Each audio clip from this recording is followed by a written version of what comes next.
80 meters beneath the surface of the Baltic Sea, in waters so cold and dark that almost nothing survives, a ship lies on her side. Her hull is twisted. Her superstructure has collapsed under the weight of 3 decades of pressure and decay.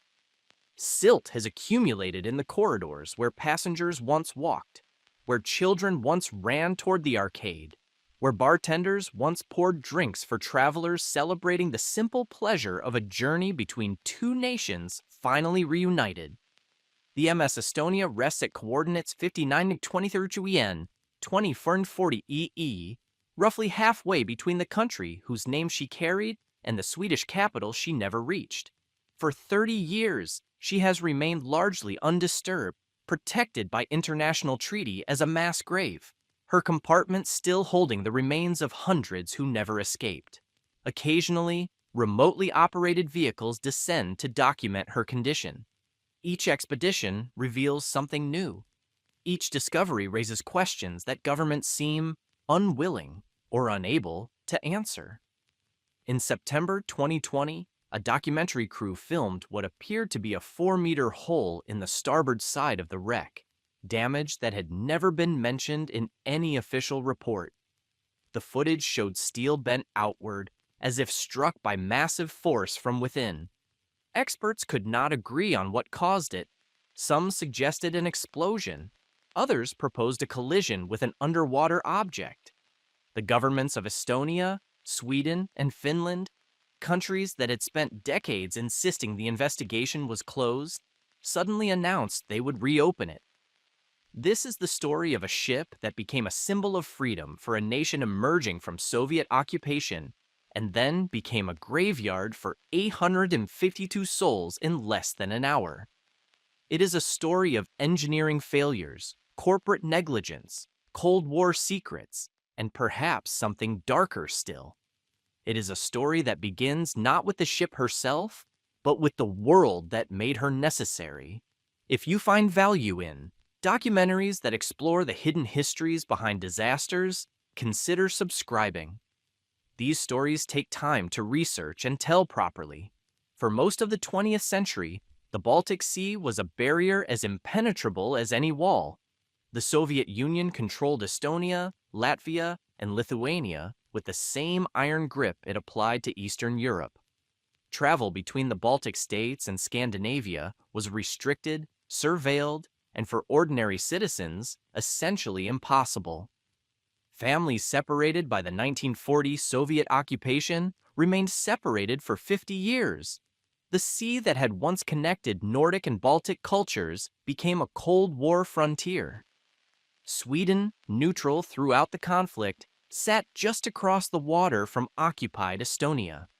On a clear day, you could almost imagine seeing the Estonian coast from the Swedish archipelago, a psychological proximity that made the political distance all the more painful. Swedish Estonians, refugees who had fled the Soviet advance in 1944, maintained communities and cultural organizations throughout Scandinavia. But return to their homeland remained a dream, deferred indefinitely. The ferry industry that flourished in Scandinavian waters during this period developed without any connection to the Baltic states.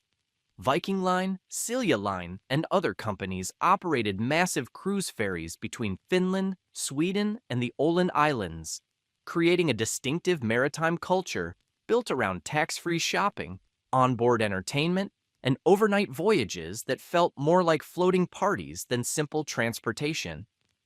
These ships grew larger and more elaborate throughout the 1970s and 1980s.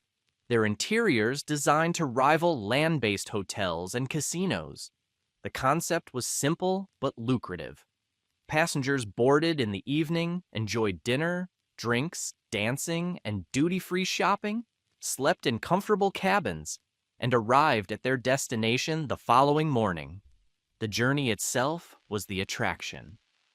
Finns and Swedes crossed to each other's capitals not for urgent business, but for the pleasure of the crossing, returning home with bags full of tax-free alcohol and tobacco, having spent a night in an environment designed for hedonistic release from the constraints of Nordic sobriety. This industry required a specific type of vessel, the roll-on roll-off cruise ferry. Unlike traditional passenger ships, these vessels were designed to carry both people and vehicles. Cars and trucks drove on through bow or stern doors, parked on open vehicle decks, and drove off at the destination. The design maximized flexibility and loading speed, but created an inherent vulnerability. The vehicle deck had to remain open and undivided to accommodate traffic flow. If water ever reached that deck, from a rogue wave, a damaged door, a collision, it would have no barriers to stop its spread. The ship could capsize with catastrophic speed.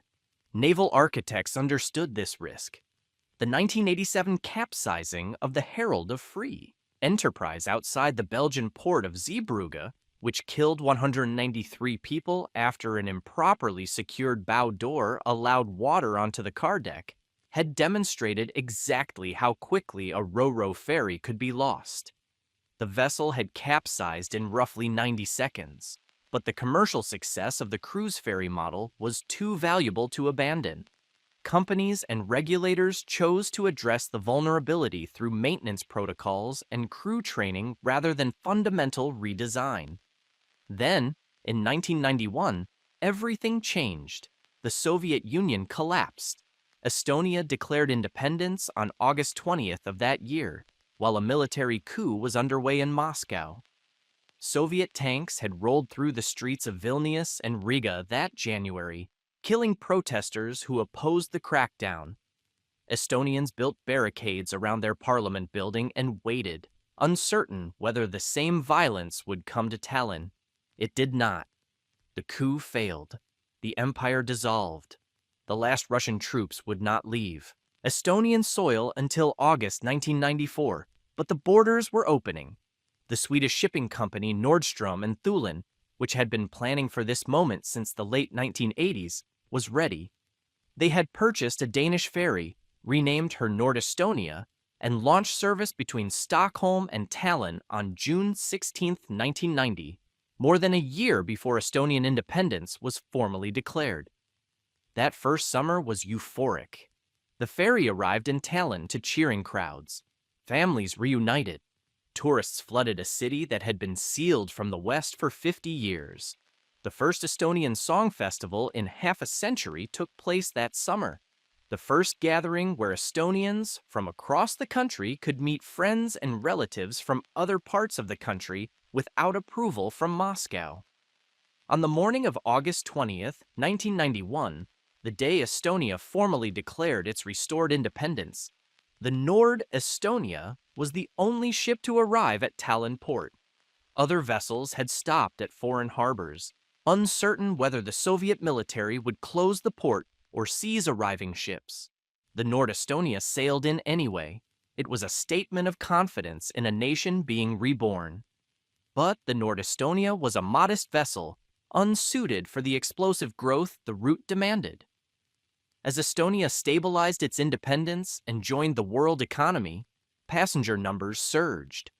The company needed a larger, more modern ship, something that could carry more passengers, more vehicles, more cargo, and do so with the speed and comfort that Baltic travelers expected. In January 1993, they found her. She was 14 years old, had sailed under 3 different names for 3 different companies, and was considered one of the best handling ships in rough Baltic weather. Her most recent owners had named her Wasa King. Her new owners would call her Estonia. The vessel that would become the Estonia began her existence not in Estonia, but in the shipyard offices of Meyer Werft, in the small German town of Papenburg on the River Ems. Meyer Werft was a family business dating back to 1795, when Wilhelm Rolf Meyer began building small wooden sailing boats. By the late 20th century, the company had evolved into one of Europe's most sophisticated shipbuilders, specializing in the passenger ferries and cruise ships that demanded both engineering precision and aesthetic refinement. The yard at Papenburg occupied an unusual location, far inland on a narrow river, requiring that completed ships navigate 36 kilometers of shallow waterway to reach the open sea. This geographic constraint had shaped Meyerwerf's character. They built ships that could pass through narrow channels, that could be maneuvered with precision, that were engineered with the care required when a single mistake during delivery could strand a $100 million vessel in a riverbed. The contract for hull number 590 was signed in September 1979. The ship was ordered by Rederi Absali, a Finnish company, and one of the three partners in the Viking Line consortium. The original design called for a sister ship to the Diana II, which Meyerwerf had completed earlier that year for another Viking Line partner.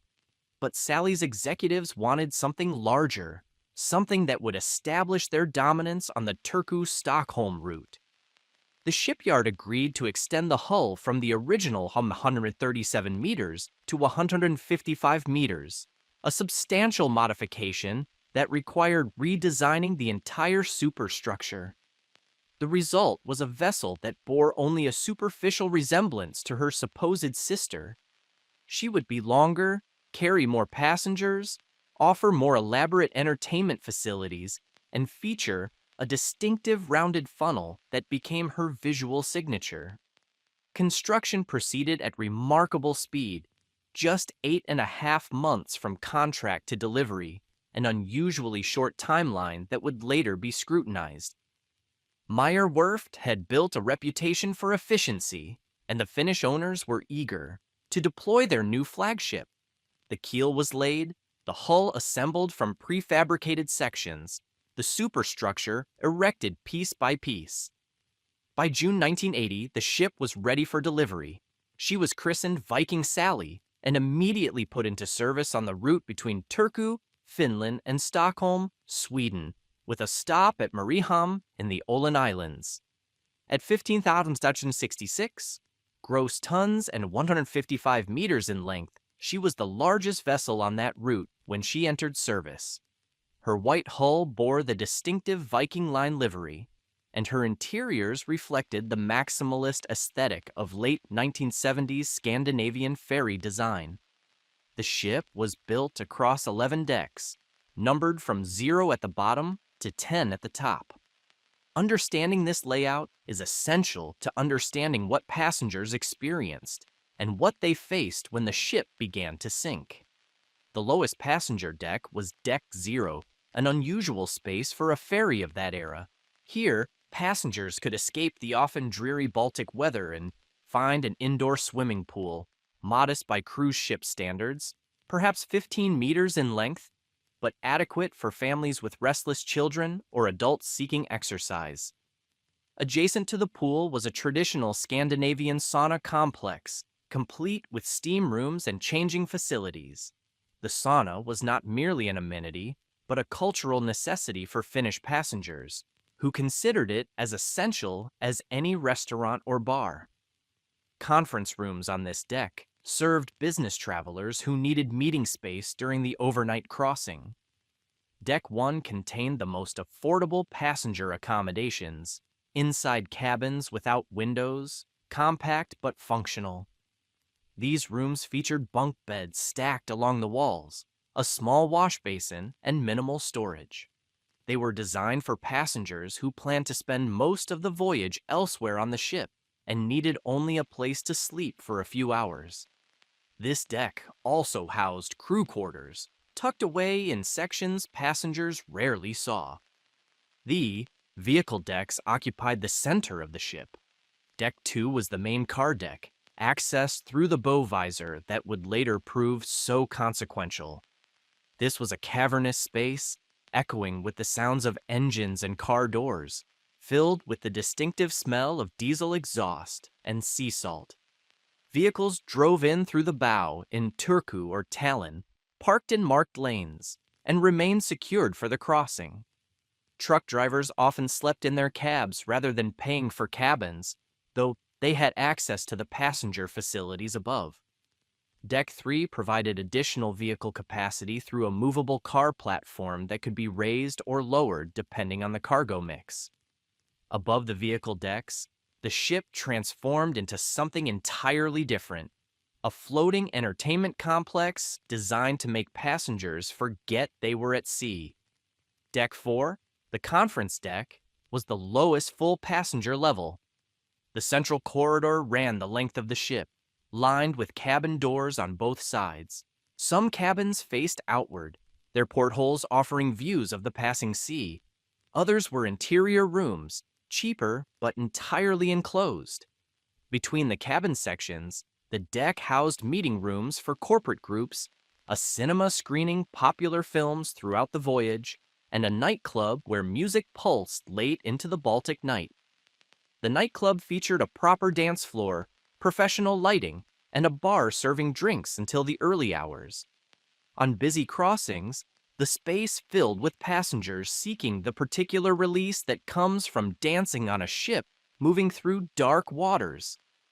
Deck 5, the entrance and cafeteria deck, served as the ship's commercial heart. Passengers boarding the vessel emerged onto this level through gangways connected to the terminal buildings, immediately confronted by the duty-free shops that were the economic engine of Baltic ferry culture. The tax-free zone was extensive. Shelves stocked with alcohol at prices significantly below land-based retail, tobacco products, perfumes, cosmetics, chocolates, and luxury goods. Swedish passengers loaded up on spirits. Finnish passengers bought everything. The revenue from these sales subsidized ticket prices and made the ferry business profitable. Beyond the shopping area, a cafeteria offered self-service meals for budget-conscious travelers. Trays of Swedish meatballs, fried fish, salads, bread, and simple desserts. The prices were reasonable, the food adequate, if not exceptional. Nearby, a snack bar provided quick refreshments, coffee, sandwiches, pastries, for passengers who wanted something without committing to a full meal. A children's playroom gave families respite from supervising their young ones, with toys and soft play equipment keeping children occupied while parents enjoyed drinks elsewhere.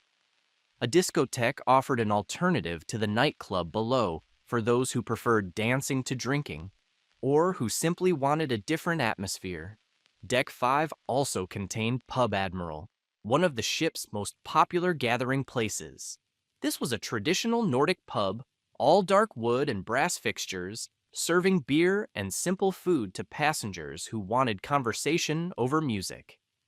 The atmosphere was deliberately more subdued than the discotheques, appealing to older travelers or those who preferred their entertainment at lower volume.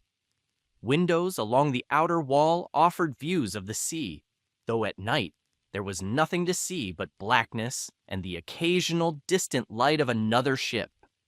Deck 6, the restaurant deck, catered to passengers seeking more elegant experiences. The main restaurant offered full-service dining with white tablecloths, uniformed waiters, and menus designed to rival shore-based establishments.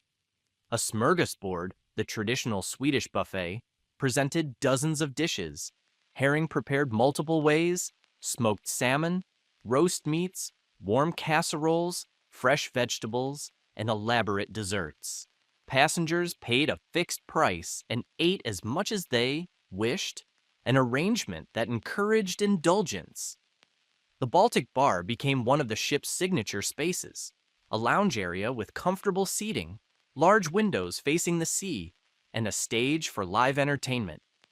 During the evening, the ship's entertainment staff performed shows here. Dancers in sequined costumes, musicians playing popular songs, comedians working material appropriate for an international audience. Between shows, the bar served cocktails and wine to passengers watching the dark waters slide past, or simply enjoying the atmosphere of sophisticated travel. The upper decks contained additional cabin space, crew facilities, and the navigation bridge. Deck 7, the boat deck, housed the lifeboats that hung in their davits, ready for emergencies that most passengers never imagined would occur. The davits were mechanical arms designed to swing the boats out over the water and lower them to the surface, a process that required trained crew, functioning equipment, and time. Deck 7 also contained crew quarters and mess facilities, spaces that passengers rarely entered. Deck 8 featured an enclosed promenade where passengers could walk regardless of weather. The promenade wrapped around the ship's superstructure, offering views through large windows while protecting walkers from wind and spray. On rare warm days, passengers could access open deck space here, claiming chairs and enjoying whatever sunshine the northern Baltic provided.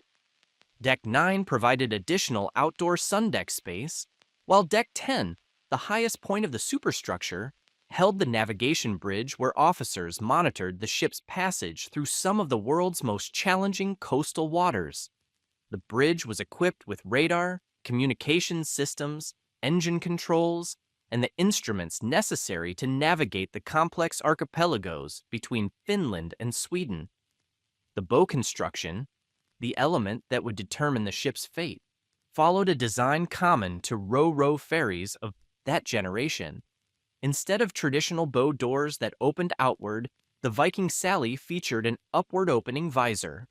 This massive steel structure, weighing approximately 55 tons, was held in place by hydraulic lifting cylinders and rotated on hinges mounted on each side of the bow. When raised, it exposed the car ramp beneath, allowing vehicles to drive directly onto the ship. When lowered, it formed the outer bow of the vessel, presenting a streamlined profile to the seas ahead. The visor was secured by 3 locking mechanisms, one at the bottom center line and 2 on the sides, called Atlantic locks. These locks were supposed to withstand the tremendous forces generated when a ferry pushed through heavy waves. The bow takes the worst punishment in rough weather, tons of water crashing against the steel with each wave, trying to force entry into the ship's interior. If the locks failed, if the visor separated from the hull, the consequences would be catastrophic. Meyer Werft was an experienced shipyard, but the bow visor design was pushing the limits of what the ferry industry truly understood. The calculations that determined the strength of those locks were based on assumptions about wave forces that would later prove inadequate. No one knew this in 1980. The Viking Sally was certified seaworthy by the appropriate authorities and sent to begin her commercial career. The Viking Sally's first decade of service established her reputation as a workhorse of the Baltic ferry routes. She was not the largest ship, not the most luxurious, not the fastest, but she was reliable. Captains and crew members who served aboard her often remarked on her handling characteristics, the way she rode through rough weather with a steadiness that larger vessels sometimes lacked. This was no small matter on the Baltic Sea. The relatively shallow waters and complex coastal geography created wave patterns that could challenge even experienced mariners. Autumn storms brought seas of 4 to 6 meters with regularity. Winter crossings could encounter ice. The ships that worked these routes needed to maintain schedules regardless of conditions, departing on time and arriving on time because passengers had ferries to catch, appointments to keep, lives that did not pause for weather. But even reliable ships have accidents. In May 1984, the Viking Sally ran aground in the Åland archipelago, the maze of islands between Finland and Sweden. The grounding caused no casualties and relatively minor damage, but it was an early warning that the vessel was not invulnerable. The following year, propeller problems required repairs that temporarily removed her from service. In 1985, the ship was modified with a ducktail, an extension of the stern below the waterline designed to improve hydrodynamic efficiency. The modification was standard for vessels of her type, but it changed the ship's handling characteristics in ways that would later be scrutinized. More disturbing were the human tragedies that occurred aboard. In 1986, a passenger was murdered on the Viking Sally, a shocking crime for a vessel operating in peaceful Scandinavian waters. The crime remained unsolved for years, a dark mark on the ship's history. In 1987, another murder and an attempted murder took place on board. The latter case was never solved. These crimes had nothing to do with the ship's seaworthiness. but they cast a shadow over her reputation that some would later recall as an ill omen. The Viking Sally seemed to attract tragedy. The ship's ownership grew increasingly complicated through the 1980s. Rederi Ab Sally, her original owner, experienced financial difficulties throughout the decade. In 1987, Afoa and Johnson Line, owners of Viking Line's chief rival, Silja Line, purchased Sally. The corporate intrigue that followed forced Sally to withdraw from the Viking Line consortium, but the ship herself continued operating on her established route under charter to another Viking Line partner. When that charter ended in April 1990, the vessel underwent her first major identity change. She was painted in Silja Line colors, renamed Silja Star, and placed on the same Turku-Stockholm route she had always served. But now flying the flag of her former competitor. The assignment lasted only months, a stopgap until Silja Line's new ships came into service. The following spring brought another transformation. Now owned by F-John, the merged entity that had absorbed all her previous corporate parents, the ship was renamed Vasa King and transferred to a different route, the crossing between Vasa, Finland, and the Swedish ports of Umeå and Sundsvall. This was a rougher posting, farther north, with more challenging weather conditions. The seas off Vasa could be brutal in winter, with ice adding to the difficulties of wind and wave. Crew members who sailed on her during this period would later report that the Vasa King handled the northern Baltics, notorious seas, better than any other vessel they knew. She was considered a safe ship, a comfortable ship, a ship that inspired confidence in the people who worked aboard her. This reputation would follow her to her final assignment. But financial considerations were already pushing the ship toward her final incarnation. F-John decided to consolidate its operations, merging Vasa Line into Silja Line and disposing of redundant vessels. The Vasa King, 14 years old and no longer central to the company's strategic plans, was put up for sale. The buyers were Nordstrom and Thulin, the Swedish company that had pioneered the Stockholm-Tallinn route, and the Estonian Shipping Company, a state enterprise of the newly independent Republic of Estonia. They formed a joint venture called Estline and paid approximately $40 million for the vessel. She would be repainted in Estline's distinctive blue and white livery, refurbished for her new duties, and given a name that carried enormous symbolic weight. She would be called Estonia. She would be the largest ship sailing under the Estonian flag. She would represent her nation's return to the maritime world from which Soviet occupation had excluded it. On February 1st, 1993, the Estonia departed Stockholm on her first voyage to Tallinn. For Estonians, the moment was profound. Here was a ship bearing their nation's name, connecting them to Scandinavia and Western Europe, tangible proof that the long nightmare of occupation had truly ended. The last Russian troops would not leave Estonian soil for another 18 months, but the Estonia was already sailing free. To understand what the Estonia meant to her passengers, you must understand what the early 1990s felt like in the Baltic states. Estonia had been occupied since 1940, first by the Soviets, then briefly by the Nazis, then by the Soviets again. Generations had grown up under a system that controlled every aspect of life, that forbade meaningful contact with the outside world, that punished dissent with exile or worse. Now, suddenly, Estonians could travel. They could board a ship in Tallinn and wake up in Stockholm. They could visit relatives in Sweden who had fled 50 years earlier. They could shop in Western stores, eat in Western restaurants, experience a world that had existed just across the water, but had been utterly inaccessible for their entire lives. The Estonia facilitated this transformation. She was not merely a means of transport.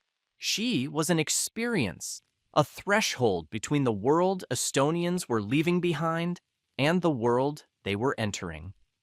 The moment passengers stepped aboard in Tallinn, they entered what felt like Western Europe, a ship with Swedish officers, Scandinavian design sensibilities, and amenities that seemed luxurious compared to what most Estonians had known. The ferry's blue and white exterior became iconic in Tallinn harbor. The elegant white superstructure rose above a dark blue hull, with the S-Line logo, a stylized wave design, painted prominently on the funnel. When the Estonia arrived in port, crowds gathered to watch her dock. When she departed, passengers lined the outer decks to wave goodbye to family members on shore. The ship was a celebrity in a nation desperate for symbols of normalcy and success. Passengers boarding on Deck 5 emerged into the shopping arcade, now stocked with goods that Estonians found exotic: Western cosmetics, Swedish chocolates, clothing brands seen only in foreign magazines. The duty-free prices were attractive to Swedes seeking cheaper alcohol and tobacco, but for Estonians, the mere existence of such abundance was remarkable.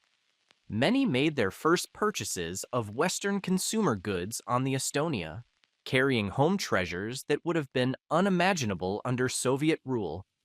The pub Admiral on Deck 5 served as an informal gathering place where passengers could drink beer, socialize, and watch the Baltic slide past the windows.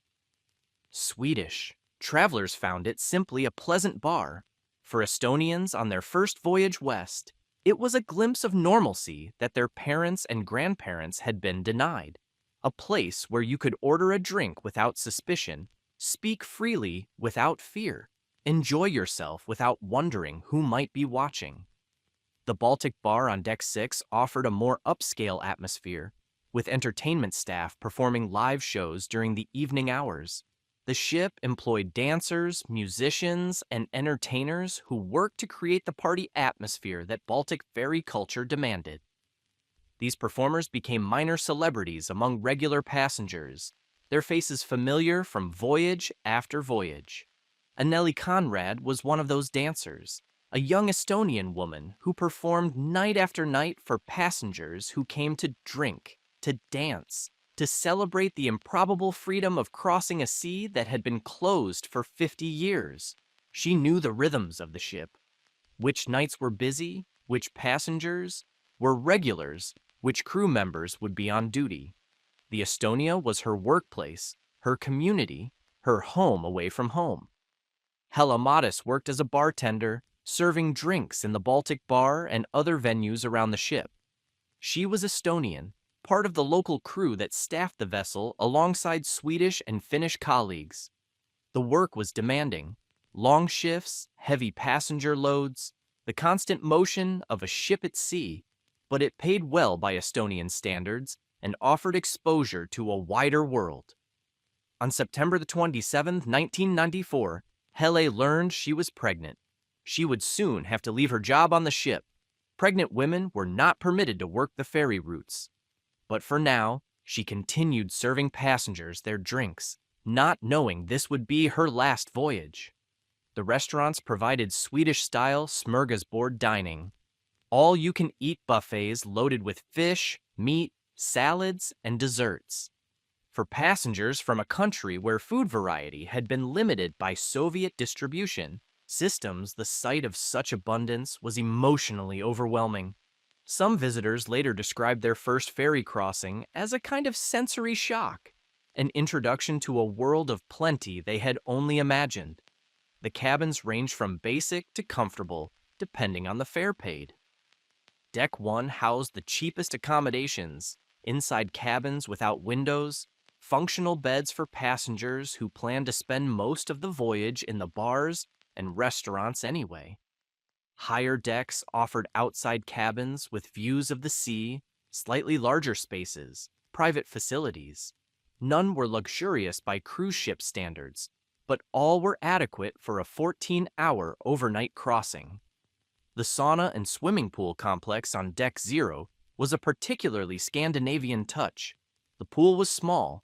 Ferries are not ocean liners, but the sauna facilities were authentic. Passengers could sweat away the stresses of travel, then cool off in the pool, following Finnish traditions that were now newly available to their Estonian neighbors. Among the passengers who traveled regularly on the Estonia were truck drivers hauling cargo between Estonia and Sweden. These men, they were almost exclusively men, formed their own community aboard the ship. They parked their rigs on the car deck, ate in the cafeteria rather than the fancier restaurants, and slept in cheap cabins or sometimes in their truck cabs. They knew the crew, knew each other, knew the rhythms of the route. The Estonia was as much their workplace as it was their transport. Kent Herstedt was not a truck driver, but a young Swedish man traveling with a group organized around nightlife and entertainment. They had boarded in Stockholm, planning to enjoy the ferry's amenities on the way to Tallinn, then do the same on the return voyage. It was a party trip, the kind of voyage the cruise ferry industry was built to provide. Rolf Sorman was a former diver, traveling for reasons that would prove ironic given what was to come. His training in underwater survival techniques would save his life, but nothing could prepare anyone for what the night would bring. By September 1994, the Estonia had completed hundreds of crossings between Stockholm and Tallinn. The route was immensely popular. Swedes traveled to Estonia for inexpensive weekend getaways, discovering a capital city that combined medieval architecture with post-Soviet vitality. Estonians traveled to Sweden for business, for shopping, for family reunions, for the sheer pleasure of exercising a freedom so recently won. The ship carried this traffic reliably, maintaining her schedule through the challenging Baltic weather, never missing a departure, never refusing to sail because conditions seemed difficult. The crew was experienced, a mixture of Estonian officers who had trained in the Soviet maritime system and Swedish personnel brought in by Estlin. Captain Arvo Andrusson, who would command the vessel on her final voyage, had been with the Estonia since she joined the Estline fleet. He was 54 years old, trained in the Soviet Union, with 23 years of experience at sea. The route from Tallinn to Stockholm was as familiar to him as a commute. But familiarity can breed complacency, and the competitive pressures of the ferry industry could push crews to maintain schedules even when caution might have suggested otherwise. The Estonia was expected in Stockholm every morning at 9 o'clock. Passengers had flights to catch, appointments to keep, connections to make. Arriving late meant disappointing customers, damaging the company's reputation, potentially losing business to competitors.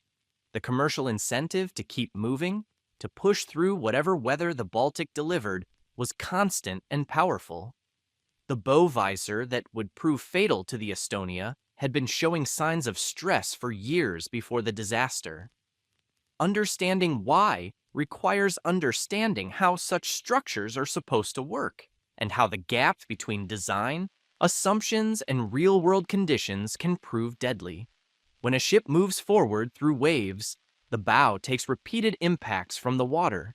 In heavy seas, each wave strikes the bow with force measured in hundreds of tons. The visor, extending forward of the main hull to protect the car ramp beneath, receives these impacts directly. Its locks must absorb tremendous cyclical loading, forces that push and pull and twist with every wave crest and trough. The Estonia's visor was secured by 3 locking mechanisms. The bottom lock, located at the center line of the bow, was designed to handle vertical forces trying to lift the visor away from the hull. The 2 side locks, called Atlantic locks, were supposed to resist horizontal forces trying to pivot the visor outward. Together, these 3 points of attachment were all that held 55 tons of steel in place against the relentless assault of the sea. The design calculations for these locks were based on wave force estimates that the industry later acknowledged had been inadequate. The standards used in 1980 significantly underestimated the loads that a bow visor would experience in severe conditions. Ships built to those standards were, unknowingly, operating with safety margins narrower than anyone intended. The visor was, as one investigator later put it, under-designed before construction. The Estonia was not unique in this vulnerability. Many ro-ro ferries of her generation had similar bow configurations, similar locking mechanisms, similar exposure to forces their designers had not fully anticipated. The Herald of Free Enterprise disaster in 1987 had demonstrated how quickly a ro-ro ferry could capsize once water reached the car deck. But that accident was blamed on human error. An open bow door that should have been closed, rather than structural failure of the door itself. The possibility that a properly closed bow visor might simply break off had not yet entered the industry's consciousness. But the Estonia's visor was showing symptoms of distress. The hydraulic cylinders that raised and lowered the massive steel structure required regular maintenance. The locking mechanisms needed inspection. The hinges that allowed the visor to pivot bore loads they were never designed to handle continuously. Crew members and maintenance workers encountered problems that, in hindsight, should have raised alarms. The ship's certification history would later become a matter of intense scrutiny. Under international maritime law, vessels must undergo regular inspections to verify their seaworthiness. Inspectors examine hulls, equipment, safety systems, and structural components according to established protocols. The bow visor and its attachments were supposed to be included in these examinations. The 2023 investigation into the disaster concluded that the Estonia's Certificate of Seaworthiness, issued in January 1993 when the ship entered Estonian service, was incorrect. Inspectors had not performed the required examination of the bow parts. Had they done so, they would have discovered flaws in the visor attachments, problems that predated the ship's sale to Estland and had accumulated over years of service. The locks were not as strong as they needed to be. The hinges were showing wear. The structure that stood between the open sea and the car deck was compromised. This was not sabotage. This was not conspiracy. This was the ordinary failure of industrial systems designed by fallible humans, maintained by organizations under commercial pressure, inspected by authorities lacking the resources or protocols to catch every problem. The Estonia's visor was, in the words of a senior maritime accident investigator, a disaster waiting to happen. But none of this was known to Captain Anderson or his crew as they prepared for the evening departure on September 27, 1994. The weather forecast predicted rough conditions, a typical autumn storm moving across the Baltic with winds of 15 to 25 meters per second and waves of 4 to 6 meters. Unpleasant, but not unusual. The Estonia had sailed through worse. The schedule would be maintained. At 19:15, 15 minutes behind schedule, the Estonia departed Tallinn with 989 people aboard, 803 passengers, and 186 crew. She was bound for Stockholm, where she was expected to arrive the following morning. The bow visor was lowered and locked, the car ramp secured behind it, the vehicle deck full of trucks, buses, and private cars.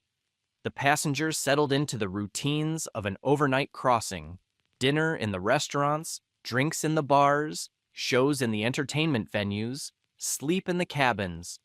The storm was waiting for them in the open Baltic. The crossing began normally.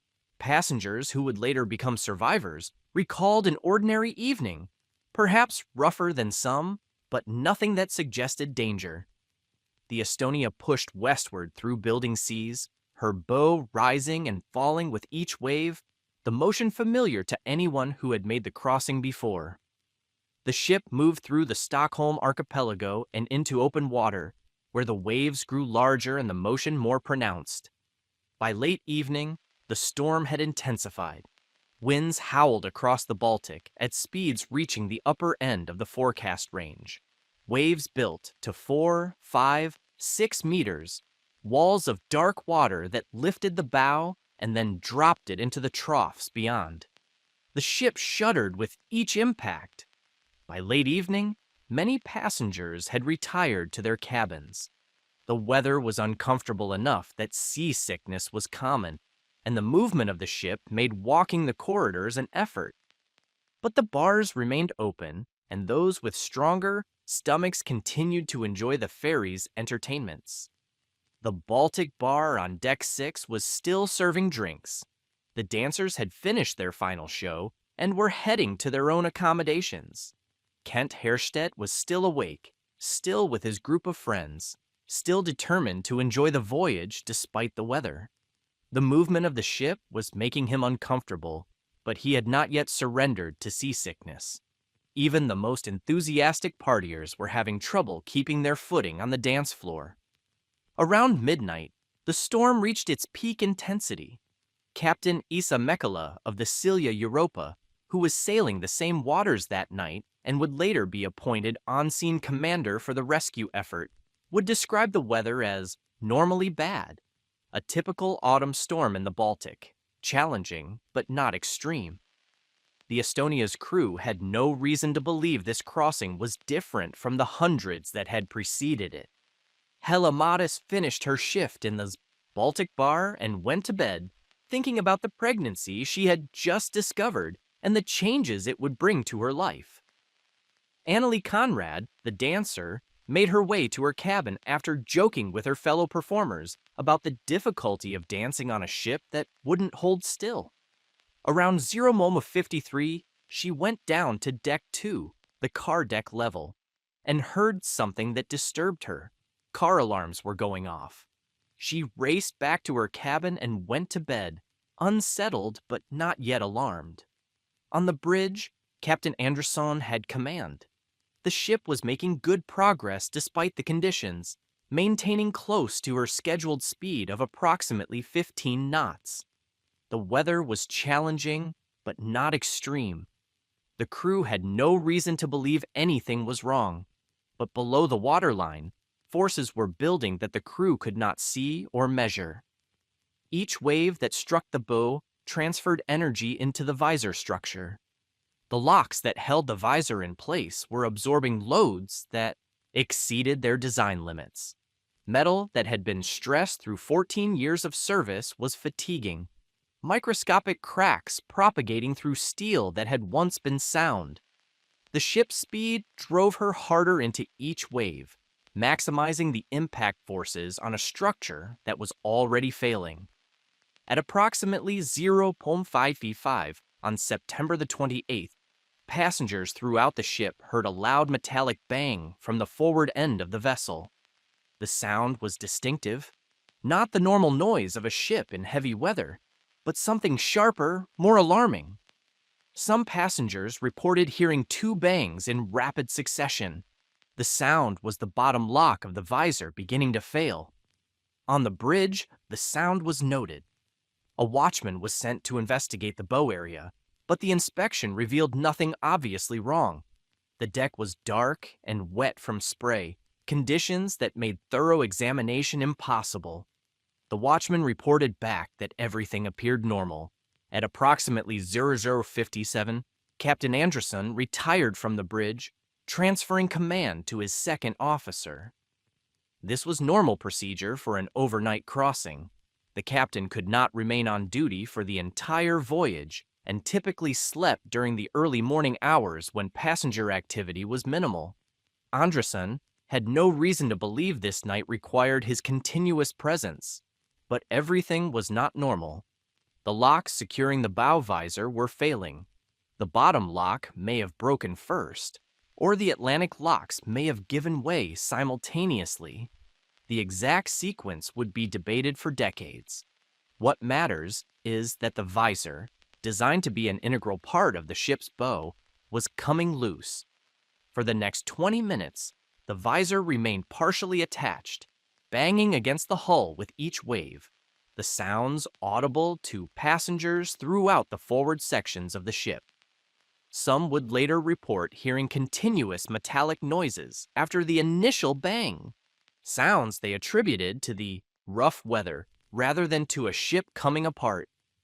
At approximately 01:15, 20 minutes after the initial banging, the visor separated from the hull completely. 55 tons of steel tore away from the ship and fell forward into the sea, striking the bulbous bow as it went. The force of separation pulled the car ramp. The inner door that was supposed to remain sealed even if the visor failed, partially open. Water immediately began flooding the car deck. The car deck of a ro-ro ferry is essentially a sealed box designed to keep the sea out. If water enters, it has no natural place to drain. The deck is flat and open to allow vehicle movement. There are no barriers to stop water from flowing from one end to the other. In calm conditions with the ship level, a relatively small amount of water might be manageable. In heavy seas, with the ship rolling, water becomes a deadly weapon. The Estonia was already listing slightly to starboard when the ramp opened, a list caused by imperfect cargo distribution during loading in Tallinn. This list meant that water entering through the damaged bow flowed naturally to the starboard side. As it accumulated, the list increased. As the list increased, more water entered through the now submerged edge of the ramp opening. A catastrophic feedback loop had begun. Within minutes, hundreds of tons of seawater were sloshing across the car deck with each roll of the ship. The vehicles parked there began to shift, their lashings inadequate to hold them against the water's force. Some broke free entirely, sliding across the deck and adding their weight to the starboard list. The ship that had been riding steadily through the storm was now staggering, heeling over, unable to right herself. On the bridge, the officers initially did not understand what was happening. They knew the ship was listing, but the cause was unclear. The indicator lights that should have warned of problems with the bow doors showed green. The sensors were mounted on the visor itself, which was now at the bottom of the Baltic Sea. As far as the instruments indicated, the bow was secure. The third officer checked the indicators again at the second officer's urgent request. Green lights, no alarm. The doors were closed. They briefly believed they had struck something. A floating container, perhaps, or debris from another vessel.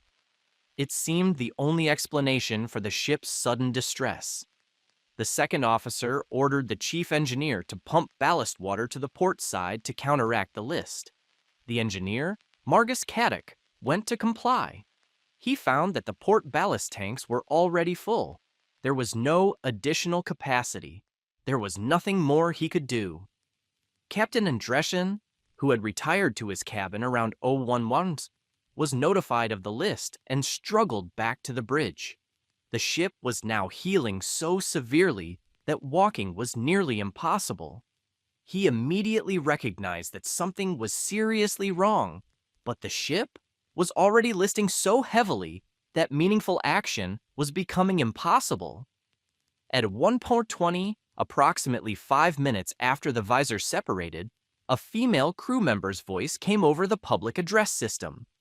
Here, Laval on Here. Estonian for alarm, alarm. There is alarm on the ship. The announcement was calm, almost too calm, delivered in a voice that gave no indication of the catastrophe unfolding. Many passengers did not understand Estonian and did not realize what the announcement meant. Within minutes, the internal crew alarm sounded, followed by the general emergency signal. But the ship was now listing more than 30 degrees to starboard, an angle that made movement inside almost impossible. Corridors became vertical surfaces. Stairs became cliffs. Passengers in interior cabins had to climb upward just to reach their doors, then navigate a ship that no longer resembled the space they had learned during the voyage. Many never made it out of their cabins. The list was too severe, the darkness too complete, the confusion too overwhelming.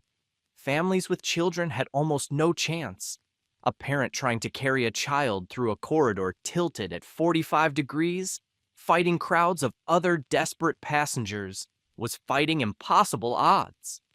At 01:22, the Estonia transmitted a mayday. the first distress call indicating the true severity of the situation.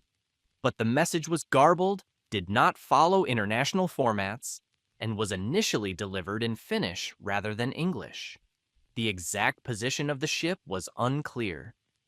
Precious minutes passed before nearby vessels and shore stations understood that a ferry was in mortal danger. The Estonia's death was shockingly fast. At approximately 01:30, the ship lurched violently, rolling to approximately 60 degrees. Passengers who had not yet reached the outer decks were now trapped in a vessel that was nearly on her side. The lights flickered and went out as seawater reached the electrical systems. Emergency lighting provided dim illumination in some areas, but many compartments were pitch black. The people who survived were those who had already reached the outer decks by this point, and even then, survival was far from certain. The angle of the ship made it nearly impossible to stand. Passengers clung to railings, to fixtures, to each other. Some managed to deploy life rafts, throwing them into the churning sea and then trying to follow. Others simply held on, waiting for the end. At 01:50, less than an hour after the first sounds of the visor failure, the Estonia disappeared from the radar screens of nearby ships.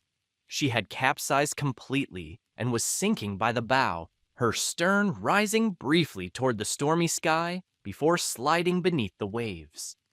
The entire sequence, from visor failure to complete disappearance, had taken approximately 35 minutes. In the darkness of the Baltic night, scattered groups of survivors clung to life rafts, to debris, to overturned lifeboats. The water temperature was 10 to 11 degrees Celsius, cold enough to kill through hypothermia within an hour. Many who had survived the capsizing, who had fought their way out of the ship and into the sea, would not survive until rescue arrived. Urban Lambertson, an S-Line booking manager, had climbed onto the ship's hull as she rolled. He stood on the port side, now facing upward, and watched as the lights of the ferry flickered and went dark. The funnel lay half submerged. Around him, 10-meter waves crashed in the darkness. His choice was simple: jump or stay on the sinking hull and go down with it. He jumped. The first rescue vessel to reach the scene was the cruise ferry Mariella, which arrived at 02:12, 22 minutes after the Estonia vanished from radar. Her crew found a hellscape. Life rafts dotted the churning sea, some upright, some capsized, some empty. People floated in the water, some alive, some clearly dead. Debris from the ship, furniture, luggage, personal belongings swirled in the waves. Captain Esamakala of the Silja Europa was appointed on-scene commander, coordinating rescue efforts as more vessels arrived. His ship reached the position shortly after the Mariella, and his crew began the grim work of pulling survivors from the water. The conditions made every effort agonizing. The seas were still running 4 to 6 meters, meaning the ships had to maneuver carefully to avoid capsizing life rafts or crushing survivors against their hulls. People in the water were hypothermic, many too weak to grab the lines and equipment lowered to them. Some who were pulled from the sea died despite reaching the ship's deck, their bodies too cold, too exhausted, too damaged by the ordeal to recover. Helicopters launched from Finland and Sweden arrived starting around 03 Kurios, their crews battling the same winds and waves that had overwhelmed the Estonia. The pilots flew into darkness and spray, hovering over the pitching sea to lower rescue swimmers and hoist survivors aboard. Each rescue was a triumph of skill and courage, but there were so few to rescue. Other ferries joined the effort: the Silja Symphony, the Isabella, the Silja Europa. Their crews worked through the remaining hours of darkness, searching the water with spotlights, deploying rescue swimmers, pulling bodies and survivors from life rafts that had filled with water or capsized entirely. Of the 989 people who had been on the Estonia, 138 were rescued alive. One of them, A man who had been pulled from the water nearly frozen to death died later in the hospital. The final count of survivors was 137. The final count of dead was 852. The disparity was partly explained by demographics. Of the survivors, the overwhelming majority were young adult men, 87%. Women, children, and elderly passengers were almost entirely absent from the survivor population. This was not because they were less important or less deserving of rescue, but because the physical demands of escaping the capsizing ship and surviving in the cold sea were more than most of them could meet. To escape the Estonia, passengers had to climb through corridors tilted at extreme angles, fight their way through crowds of other desperate people, reach the outer decks in darkness, find and deploy life rafts, and then survive in freezing water until rescue arrived, anywhere from 1 to 7 hours for those who lived. At every stage, physical strength and luck determined who lived and who died. A woman with children, trying to keep her family together, had almost no chance. An elderly couple, moving slowly through the chaos, had almost no chance. Only the young, the strong, the lucky, and those who happened to be in the right place at the right time had any chance at all. Kent Hairstedt survived. He had been on the outer decks when the ship made her final roll, and he managed to reach a life raft. He would spend the rest of his life marked by that night. Rolf Surman survived. His diving training had prepared him for cold water, for panic, for the discipline required to stay alive when everything was going wrong. He climbed onto the ship's hull and then swam to a life raft, using skills he had never expected to need outside a training exercise. Heli Mattis, the pregnant bartender, survived. She would later give birth to the child conceived before the disaster, a life that began in the shadow of so much death.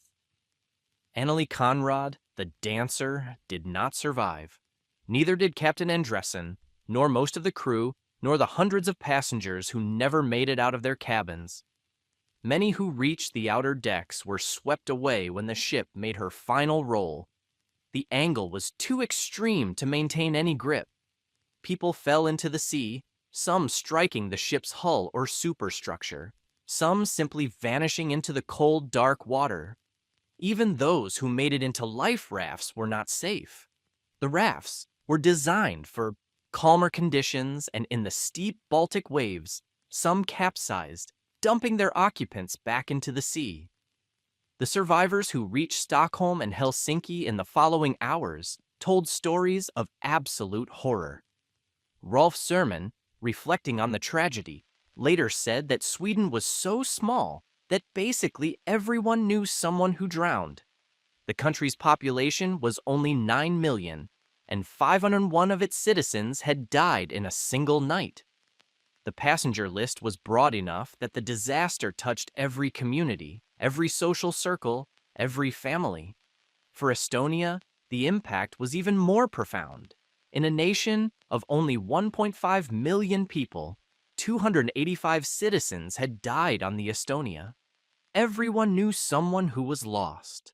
The ship that had symbolized independence, that had connected Estonia to the West, had become a mass grave. Estonians of a certain age still remember where they were when they heard the news. In the same way, Americans remember September 11th, or an earlier generation remembers the Kennedy assassination.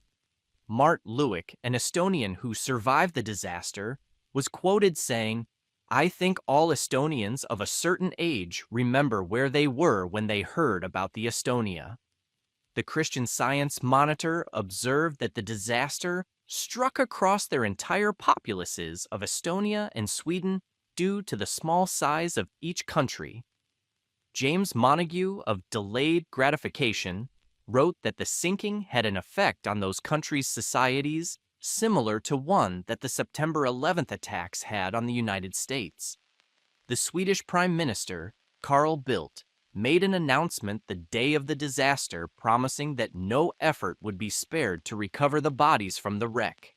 His successor, Ingvar Carlsson, who took office within days of the disaster, added that the ship itself would be raised so that the cause could be determined through detailed inspection. These were emotional promises made in the immediate aftermath of trauma, promises that the governments would find impossible to keep. The investigation into the Estonia disaster was conducted jointly by Estonia, Finland, and Sweden, the three countries most affected by the tragedy. The Joint Accident Investigation Commission worked for 3 years, deploying divers, examining recovered debris, interviewing survivors, and analyzing the ship's design and maintenance history.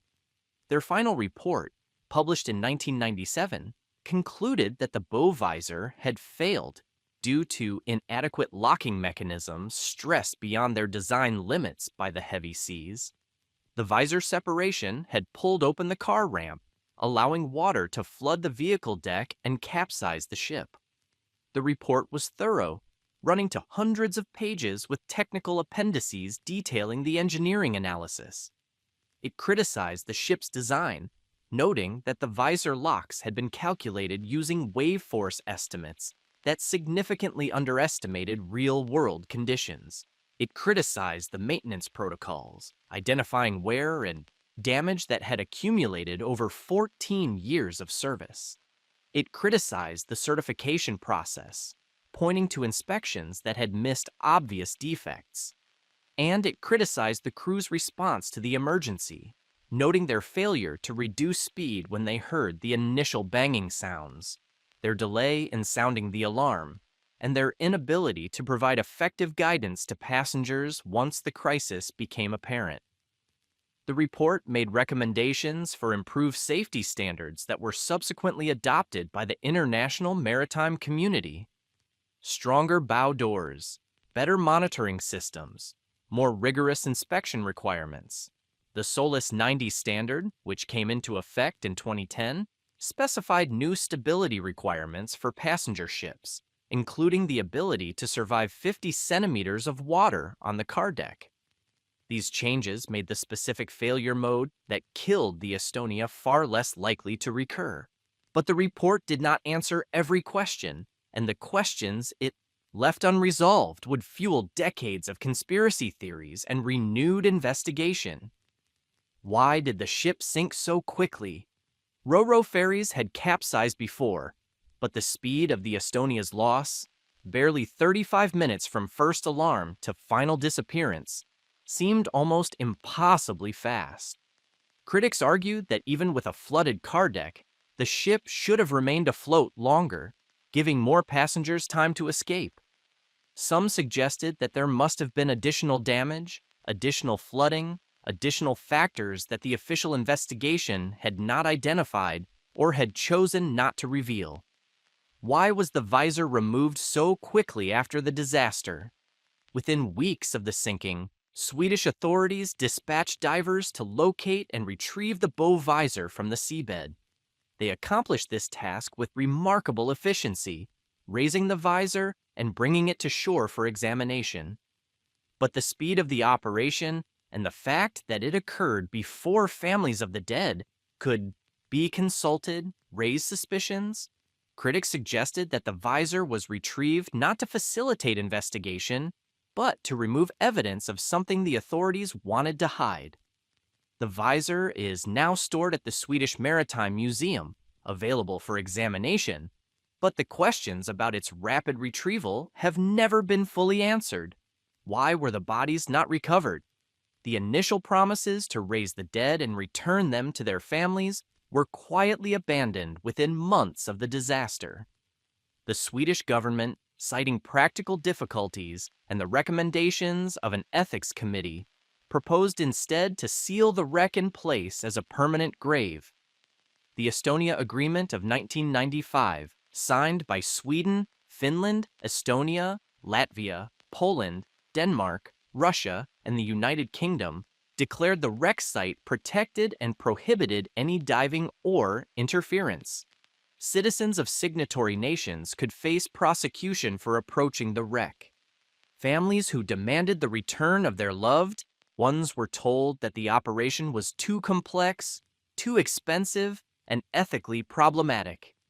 The government planned to cover the wreck with concrete, entombing it permanently on the seabed.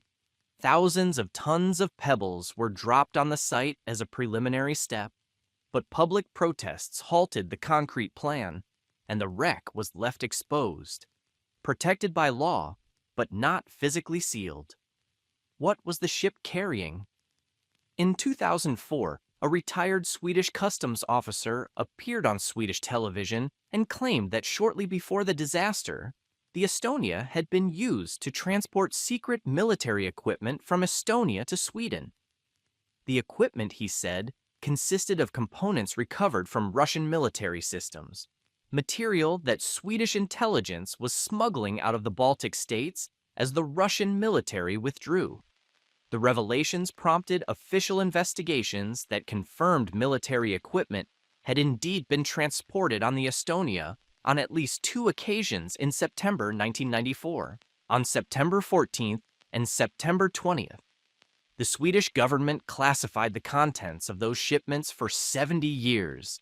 In December 2022, further investigations revealed that military shipments had occurred on additional occasions beyond the 2 previously acknowledged. Swedish Defense Forces personnel, interviewed by the Swedish Accident Investigation Authority, admitted that technical equipment with documents, though no weapons or ammunition, had been transported on civilian vehicles to the ferry. The full extent of these shipments remains classified. Was there an explosion? In the early 2000s, German journalist Judah Rabe and American adventurer Greg Bemis conducted unauthorized dives to the wreck and retrieved metal samples from the hull.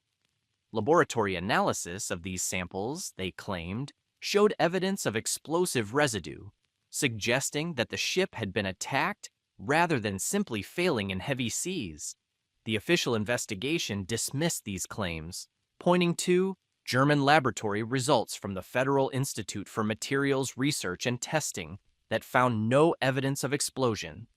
But Rabe and Bemis had powerful allies among the victims' families, and their allegations kept conspiracy theories alive.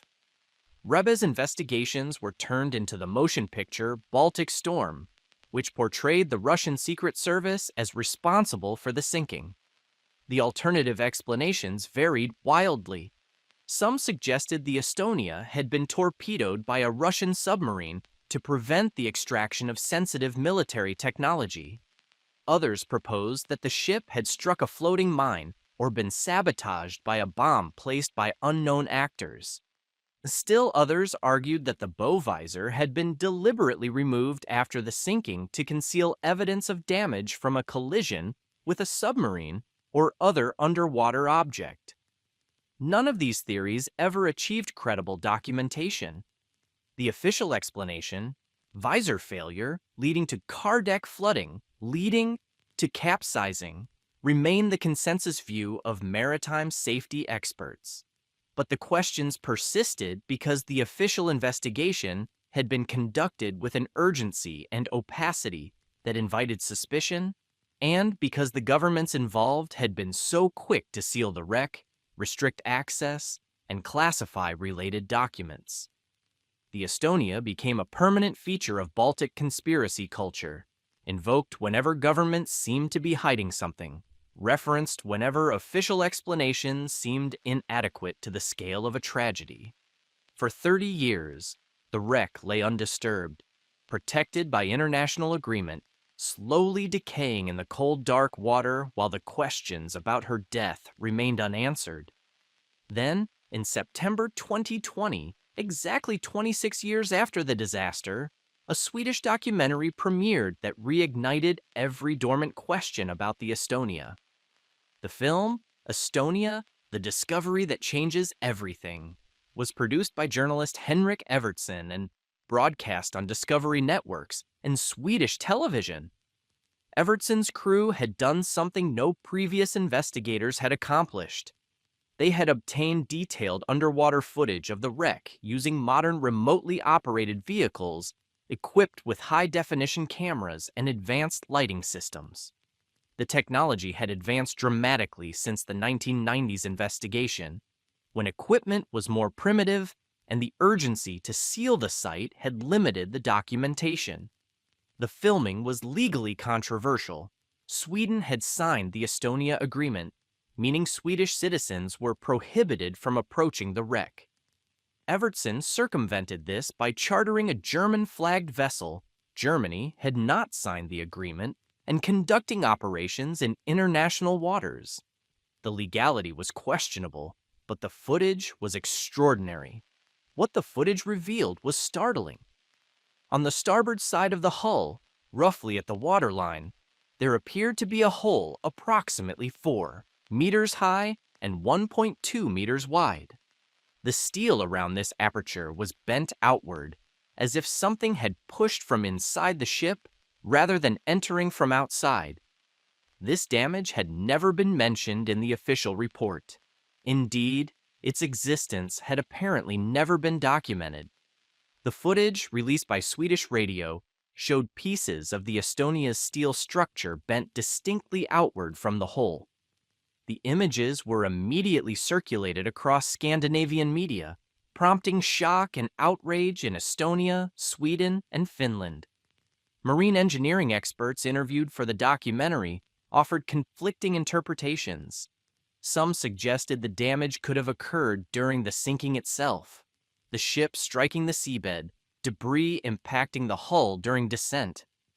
Others argued that outward bent steel was inconsistent with impact damage and suggested an explosion or other catastrophic event inside the ship.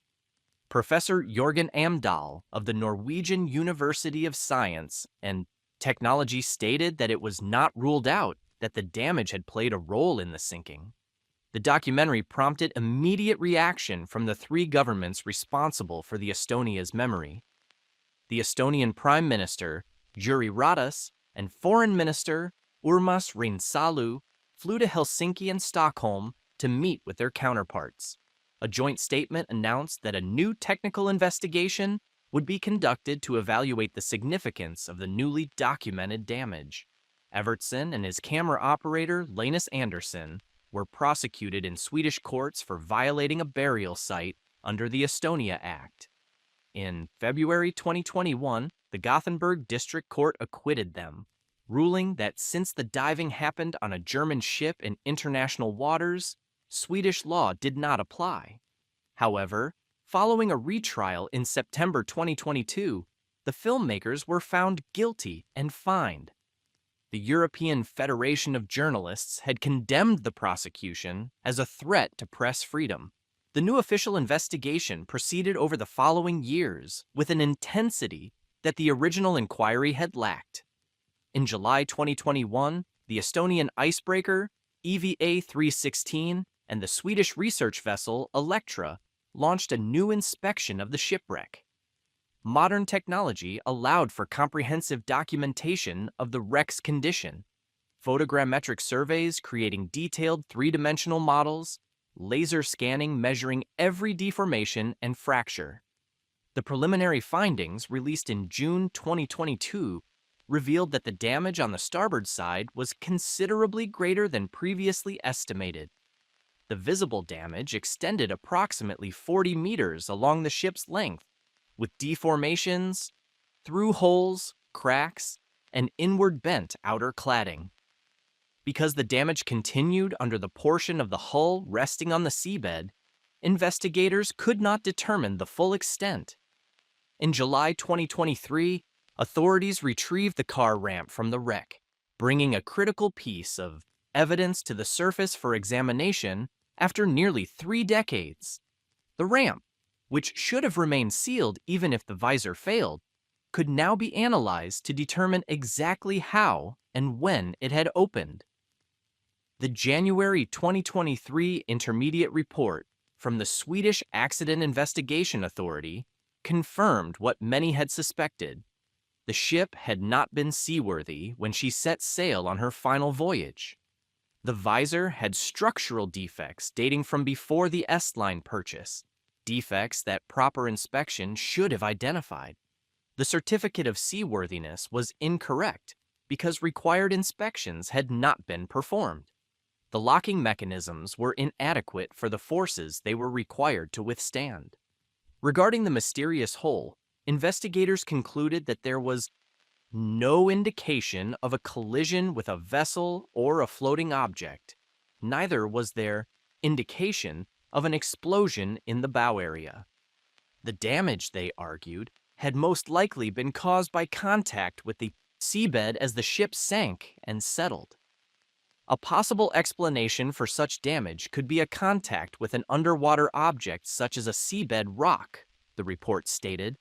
The conspiracy theories were not eliminated by these findings. Margus Kerm, a former head of Estonia's Disaster Investigation Committee, remained vocal in his skepticism. He insisted that key documents held by U.S. intelligence agencies could shed light on what really happened that night. But so far, no government has pressed for their release. He stated publicly that he believed the new information pointed to a collision with a submarine and that the hole could not have occurred post-sinking. Some argued that the investigators were covering up what they had found rather than revealing it.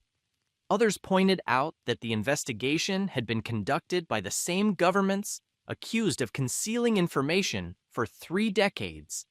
The sealed documents, the classified shipments, the bodies left in the wreck, all remained grievances that no technical report could resolve. In October 2025, a new allegation emerged.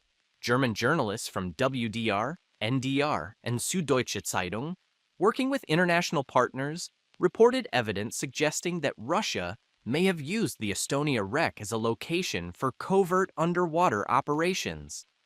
The allegation suggested that Russian submarines or divers had visited the protected gravesite to test surveillance equipment or monitor NATO military assets in the Baltic. If true, this would mean that the wreck, sealed supposedly out of respect for the dead, had been violated by a foreign power pursuing intelligence objectives. The full implications of this discovery remain unclear. What is clear is that the Estonia continues to generate controversy 3 decades after she sank. The Estonia lies on her side at a depth of 80 meters, approximately halfway between the country whose name she carried and the destination she never reached. Her bow is buried in the seabed. Her stern rises toward the surface, though not nearly far enough for any light to penetrate.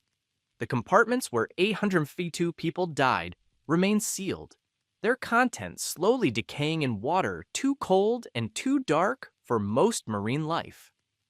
An oil leak has been detected on the hull's aft section, monitored by the Finnish border guard.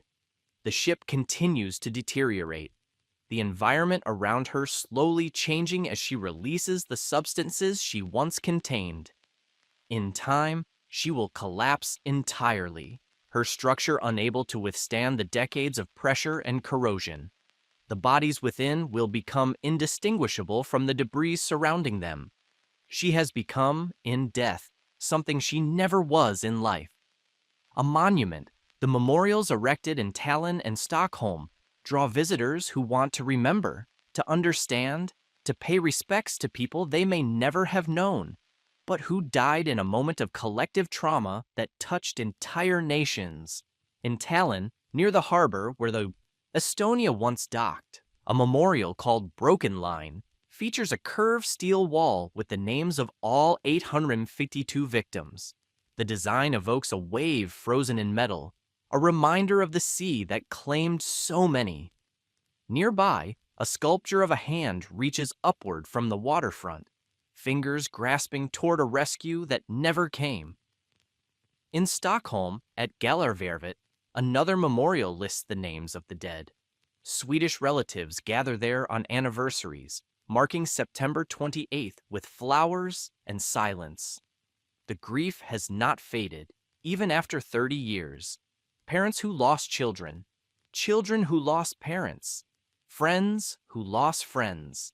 The community of the bereaved remains connected by their shared loss, but monuments preserve memory without necessarily clarifying it.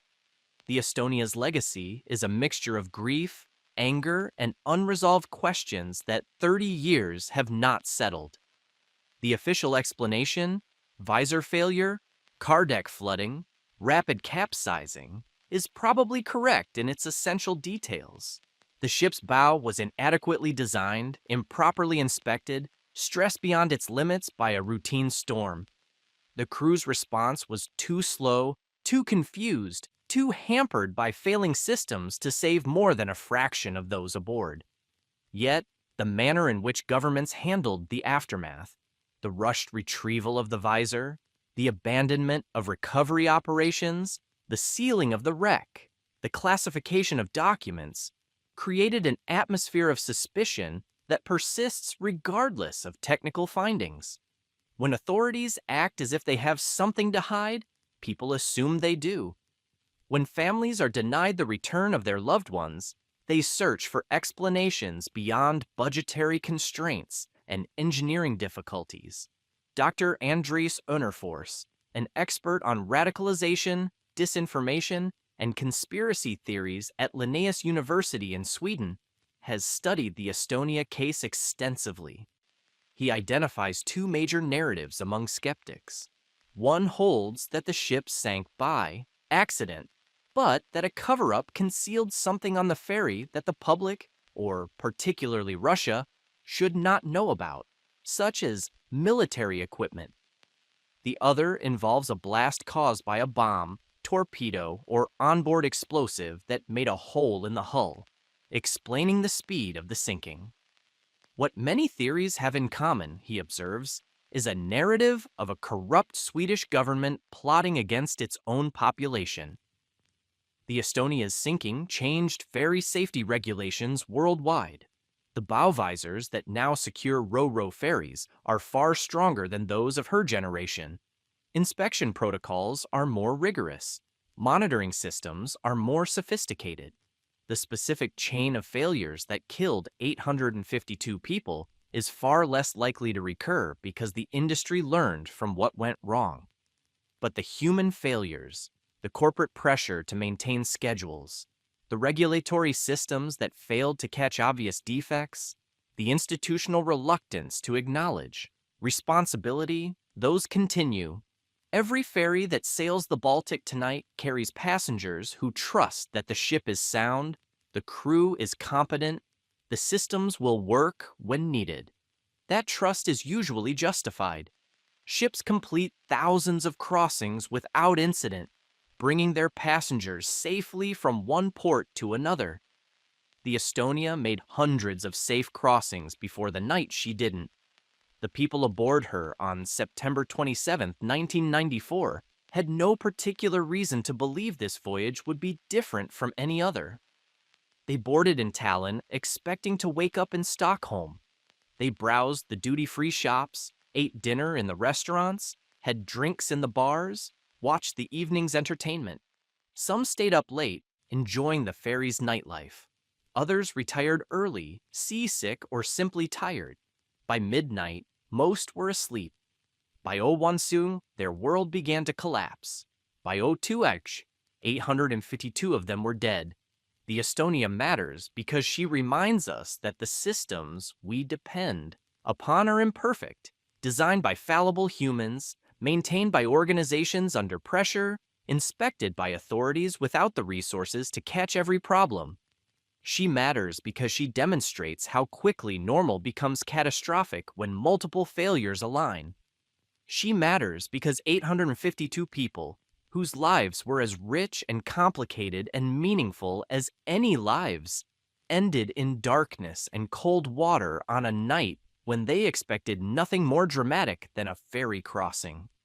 She rests now in the Baltic, protected by treaty, visited occasionally by cameras and investigators, holding her dead in compartments that no one is permitted to enter. The questions about her sinking may never be fully answered. The conspiracy theories may never be fully resolved. The grief of the families may never be fully healed. But she is not forgotten. On September the 28th of each year, people in Estonia and Sweden remember where they were when they heard the news. They remember the names of those who died, They remember that the sea can claim anyone, anywhere, at any time, and that the ships we trust to carry us safely are only as strong as the weakest lock on the bow. The Estonia was supposed to be a symbol of freedom. She became instead a symbol of loss. Her story is a warning, a memorial, and a mystery that continues to unfold beneath the cold, dark waters of the Baltic Sea.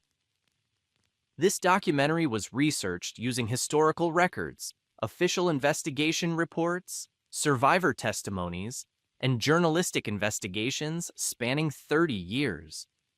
The Estonia disaster remains the deadliest peacetime maritime accident in European waters since the sinking of the Titanic in 1912.